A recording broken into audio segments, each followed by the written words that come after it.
आच्चेत्त्वमिम धर्म्य संग्राम न करिष्यसि ततः स्वधर्म कीर्त्यच हित्वा पापमवाप्स्यसि. परंतु तू जर धर्मयुद्ध करण्याचे तुझे कर्तव्य केले नाहीस तर कर्तव्य करण्यामध्ये निष्काळजीपणा केल्यामुळे तुला निश्चितपणे पाप लागेल आणि याप्रमाणे योद्धा म्हणून तू तुझी कीर्ती गमावशील.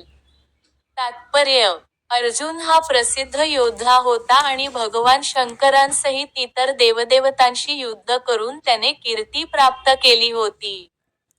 शिकाऱ्याच्या वेशात आलेल्या भगवान शंकरांचा युद्धात त्याने पराभव करून त्यांना प्रसन्न केले व पाशुपतास्त्र नावाचे अस्त्र वरदान म्हणून प्राप्त केले. अर्जुन महान योद्धा होता हे प्रत्येकाला माहीत होते.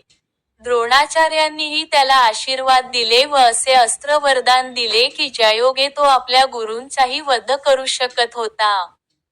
त्याचा पिता व स्वर्गाचा राजा इंद्र यांच्यासहित इतर अनेक अधिकारी व्यक्तींकडून त्याने युद्ध करण्याच्या पात्रतेबद्दलची विश्वसनीयता प्राप्त केली होती.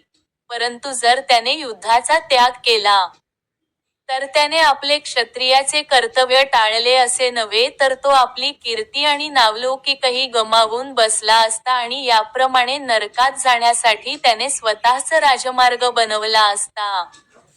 दुसऱ्या शब्दांत सांगावयाचे झाल्यास, तो युद्ध करून नव्हे तर युद्धापासून माघार घेतल्यामुळे नरकात गेला असता. दररोज भगवद्गीतेचे श्लोक मराठीत ऐकण्यासाठी सबस्क्राईब करा.